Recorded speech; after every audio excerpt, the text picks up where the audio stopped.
আজকে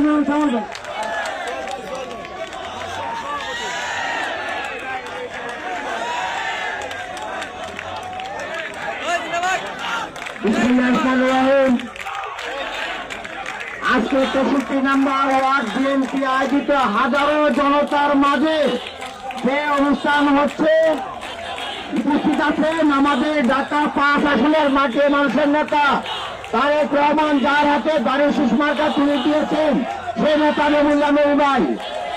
আমাদের একটাই কথা, নবুল্লাহ নবী ভাইকে জয়যুক্ত করতে হবে, আপনারা কাজ করে যেতে হবে। নবুল্লাহ নবী ভাই জয়যুক্ত হওয়া মানে বেগম খালেদা জিয়া জয়যুক্ত হওয়া, নবুল্লাহ নবী ভাই জয়যুক্ত হওয়া মানে দেশ নায়ক তারেক রহমান জয়যুক্ত হওয়া।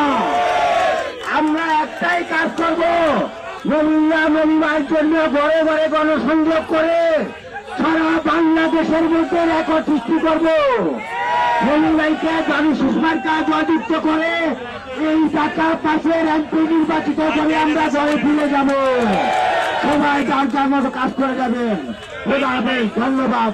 বাংলাদেশ জিন্দাবাদ, বাংলাদেশ জাতীয়তাবাদী দল জিন্দাবাদ, বেগম খালেদা জিয়া জিন্দাবাদ, তারেক রহমান জিন্দাবাদ, নবুল্লাহ নবী ভাই জিন্দাবাদ, দারুশিস জিন্দাবাদ।